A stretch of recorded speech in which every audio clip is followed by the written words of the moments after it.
Have you ever felt the sting of judgment when all you were trying to do was something good for your child?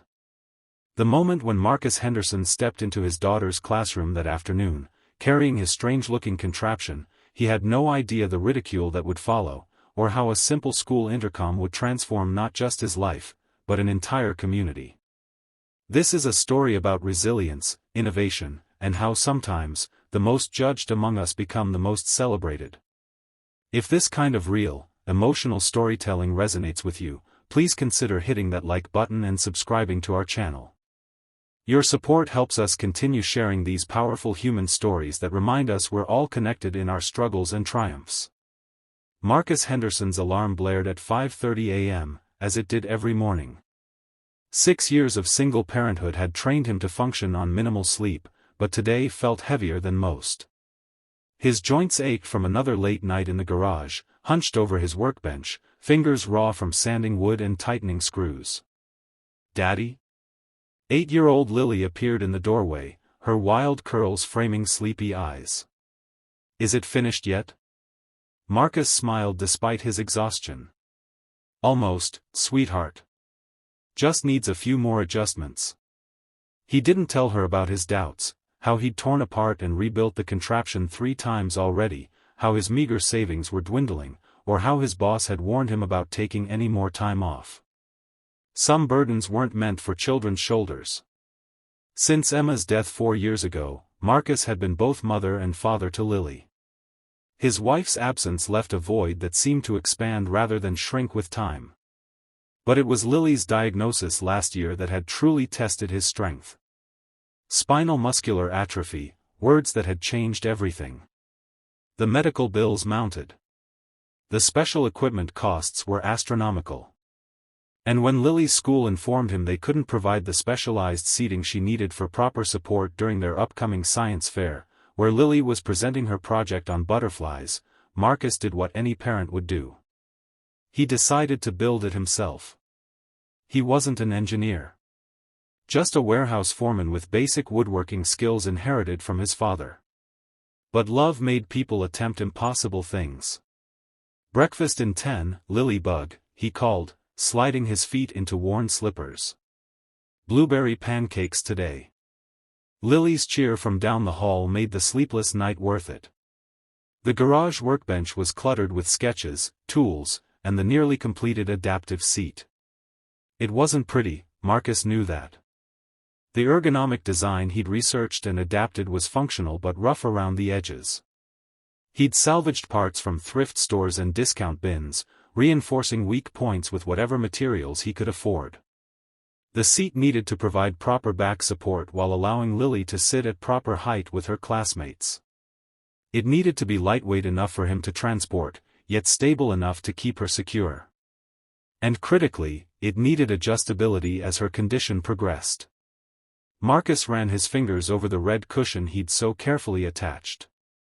Emma would have sewn something beautiful, maybe with butterflies to match Lily's science project.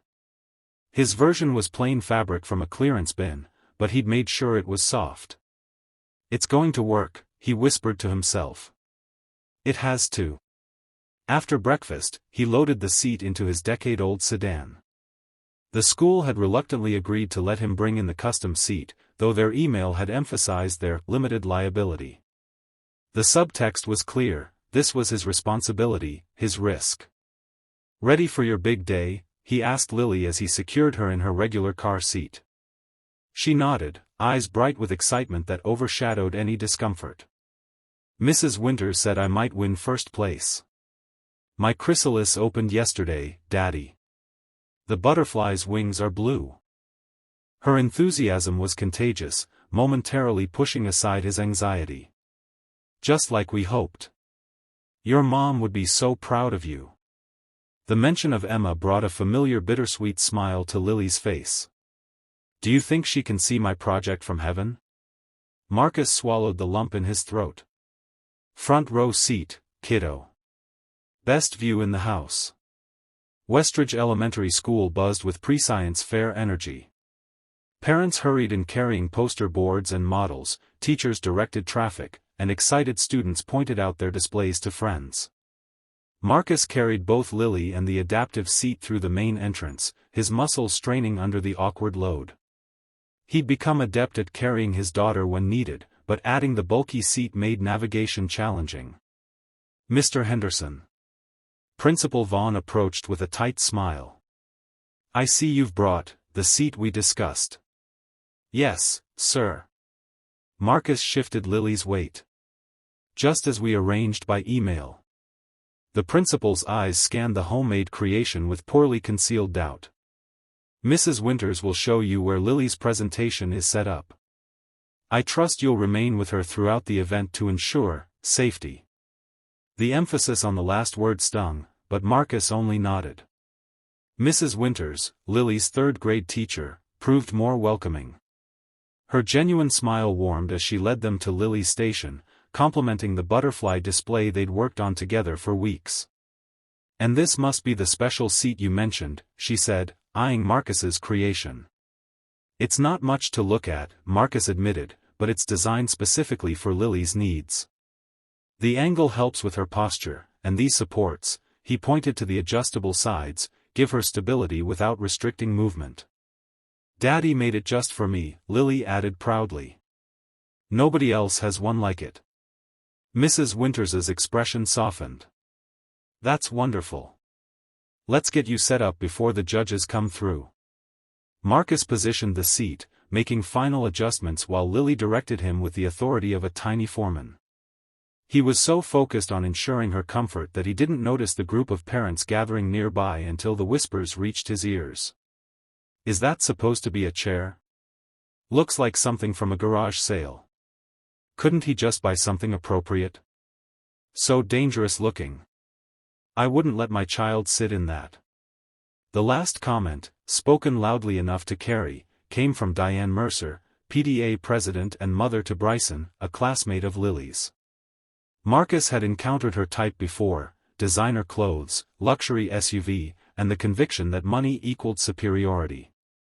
Heat rose in his cheeks, but he kept his focus on Lily, who thankfully seemed absorbed in arranging her butterfly specimens. "There we go, perfect," he said, his voice steady despite the embarrassment burning through him. "How does it feel?" "Good." Lily beamed, adjusting herself slightly. "The butterfly pillow helps my back." The butterfly pillow was just a small cushion he'd cut into a butterfly shape to provide lumbar support. A small touch to connect the seat to her project. The pride in her eyes made the surrounding whispers momentarily fade. But as other parents continued to arrive, the stares multiplied. Marcus heard snippets of conversation as he helped Lily prepare her presentation cards. "That poor child. Someone should say something to the principal. So irresponsible." Marcus's hands trembled slightly as he arranged Lily's display. Years of managing alone had thickened his skin, but public humiliation, especially in front of Lily and her peers, cut deep. Principal Vaughn appeared again, this time with a concerned frown. "Mr. Henderson, perhaps we should discuss the chair situation in my office." "Is there a problem?" Marcus asked quietly, conscious of Lily's attention shifting toward their conversation. "Several parents have expressed safety concerns. The school cannot assume liability if—" "The seat is safe," Marcus interrupted, keeping his voice low but firm. "I tested it thoroughly. It's designed specifically for Lily's medical needs. Nevertheless, I must insist." The crackling of the school's intercom system cut through their conversation. Everyone in the gymnasium looked up instinctively at the sound. "Testing, is this thing on?" A young, uncertain voice echoed through the space. Hello?" Principal Vaughn frowned. "Excuse me a moment," he said, turning toward the main office. But before he could leave, the voice continued. "This is Bryson Mercer. I'm supposed to be at the science fair, but I'm in the office instead because I need to say something." Diane Mercer's shocked expression drew attention as she stood frozen among the other parents. "Yesterday," Bryson's voice continued, "I saw Lily's dad bringing in her special chair when Mom and I were leaving after school. And I I laughed at it. I told Mom it looked weird and took a picture to show my friends. The gymnasium had gone completely silent now. Every eye moved between the intercom speaker, Diane Mercer's mortified face, and Marcus, who stood protectively beside Lily. But then last night, my mom made me research what SMA is. That's what Lily has. And I learned that people with SMA need special chairs because their muscles don't work the same as mine. And I found out that those special chairs cost thousands of dollars. Bryson's voice cracked slightly. So Mr. Henderson made one instead. Because he loves Lily. And I was a jerk for laughing. That's not what Westridge Wildcats do. We're supposed to be kind and respectful. The silence in the gymnasium deepened. Marcus felt Lily's small hand slip into his. So I'm sorry, Lily. And Mr. Henderson. Your chair isn't weird. It's actually really cool that you made it yourself. I think that makes you kind of like an inventor. The intercom fell silent for a moment, then Principal Vaughn's voice came through. Thank you, Bryson, for that very mature apology. Now, please return the microphone to Ms. Jacobs. After another crackle, the intercom went silent.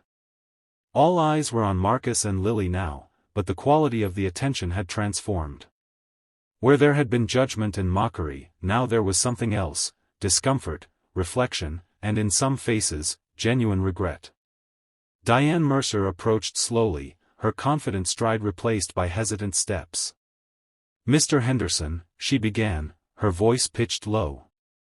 I owe you an apology as well. Bryson heard those comments from me first. Marcus nodded, unsure what to say. The public nature of both the humiliation and the apology left him feeling exposed. Daddy makes the best things, Lily said into the awkward silence, her clear voice carrying across the nearby displays. He says you don't need fancy stuff to make something good. You just need to understand the problem really well. The simple wisdom from his daughter's mouth nearly undid him. Marcus squeezed her hand, grateful beyond words for her unshakable faith in him. Mrs. Winters stepped forward, clapping her hands to break the tension. Let's get our science fair underway. Judges will begin making their rounds in 5 minutes. Gradually, the crowd dispersed, though many parents now approached Marcus with tentative smiles or nods of acknowledgement. A few even complimented the innovative design of Lily's seat, examining the adjustable features with genuine interest. But it was Mrs. Chen, the school's STEM teacher, who changed everything. After evaluating Lily's butterfly project, she lingered, studying the adaptive seat with professional curiosity. Did you design this yourself, Mr. Henderson? She asked, crouching to examine the mechanism that allowed the seat to adjust. I researched existing designs and adapted them, Marcus explained cautiously. With limited resources, I had to get creative with some of the components. This tension system is quite ingenious, she noted, pointing to the way he'd used repurposed bicycle parts to create an adjustable back support. Have you considered applying for a maker grant? The school partners with several organizations that fund innovative solutions to accessibility challenges. Marcus shook his head. I wouldn't know where to begin with something like that. Mrs. Chen pulled a business card from her pocket. Let's talk next week. I think you've created something valuable here, not just for Lily, but potentially for many children. As she walked away, Lily tugged at his sleeve, her eyes bright with excitement that had nothing to do with her science project. See, Daddy? Mrs. Chen thinks you're an inventor too. Marcus smoothed her curls, his heart too full for words. Perhaps the most unexpected outcome of this day wasn't the public apology or the potential opportunity Mrs. Chen had mentioned, but the realization that his daughter had never doubted him for a moment, had never seen his creation as inadequate or embarrassing, but as proof of what love could build. The science fair ended with Lily winning honorable mention for her butterfly metamorphosis project. As Marcus packed up her display, Principal Vaughn approached again, his demeanor markedly different. Mr. Henderson, I believe I owe you an apology. I was quick to assume liability concerns without considering the thought and care you put into creating a solution for Lily's needs. Thank you, Marcus replied simply. In fact, the principal continued, I wonder if you might be willing to speak at our next assembly, about innovation, persistence, and finding solutions when standard options aren't available. I think our students could learn a valuable lesson from your experience. The invitation caught Marcus off guard. Public speaking had never been his strength, and the idea of standing before a crowd made his palms sweat. But glancing at Lily, how her face lit up at the suggestion, he found himself nodding. I'd be honored, he said, surprised to find he meant it. News travels quickly in small communities. By Monday morning, the story of the single dad seat and Bryson's intercom apology had spread throughout Westridge Elementary and beyond. Marcus found himself receiving nods of recognition from parents who had previously looked through him. Teachers greeted him by name during drop-off. But the real surprise came Wednesday evening, when he received an email from Mrs. Chen with the subject line, Your adaptive seat design, opportunity.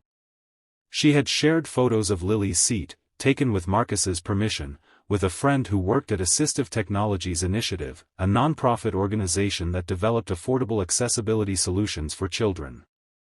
They were interested in meeting Marcus to discuss his design approach and potentially collaborate on a project to create low-cost, DIY adaptive seating for families in similar situations.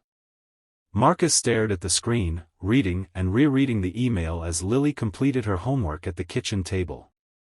What's wrong, Daddy? She asked, noticing his stunned expression. Nothing's wrong, he assured her. In fact, something might be very right. Remember Mrs. Chen from school? She thinks other kids might be able to use seats like the one I made for you. Lily's eyes widened. Like, you could be a real inventor? With a factory and everything? Marcus laughed. I don't know about a factory, but maybe I could help other families figure out how to build what their kids need. Like a teacher. Lily exclaimed. You always say you wish you could have gone to college to be a teacher. The observation startled him. He had mentioned that dream occasionally, usually when helping Lily with homework, but he hadn't realized she'd internalized it so completely. Something like that, he agreed softly. The meeting with Assistive Technologies Initiative exceeded Marcus's wildest expectations. They didn't just want his design, they wanted him. His practical approach to problem solving, his ability to create functional solutions with limited resources, and his first-hand understanding of the challenges facing families of children with disabilities made him an ideal candidate for their community outreach program. The position they offered would allow him to lead workshops teaching parents and caregivers how to create and modify equipment for their children's specific needs. The salary wasn't extravagant, but it included health benefits superior to his warehouse job, and more importantly, flexible hours that would accommodate Lily's medical appointments. This can't be real, he whispered to himself that night, reviewing the offer letter for the dozenth time. But it was real. And it was just the beginning. 6 months later, Marcus stood in the Westridge Elementary Gymnasium again, this time at a podium, addressing a crowd of parents, educators, and community members. Behind him stood a row of adaptive seats in various sizes and designs, each created by a different family who had participated in his workshop series. When I built that first seat for my daughter, he said into the microphone, voice steady despite his nerves, I was just trying to solve one problem. I never imagined it would lead to all of this. He gestured to the display, to the proud parents standing beside their creations, to the children who would benefit from them. What started as humiliation became opportunity. What began as one father's desperate attempt to help his daughter has grown into a community of problem solvers supporting each other. In the front row, Lily beamed up at him from her newest seat, a much improved version they designed together, featuring not just one butterfly but an entire garden of them painted on the back support. And none of this would have happened without a brave young man who used the school intercom to remind us all about the power of understanding and apology. Bryson, would you stand up for a moment? The boy stood shyly, blushing as the audience applauded. His mother, Diane, now Marcus's most enthusiastic volunteer, smiled proudly beside him. The intercom moment changed everything, Marcus continued.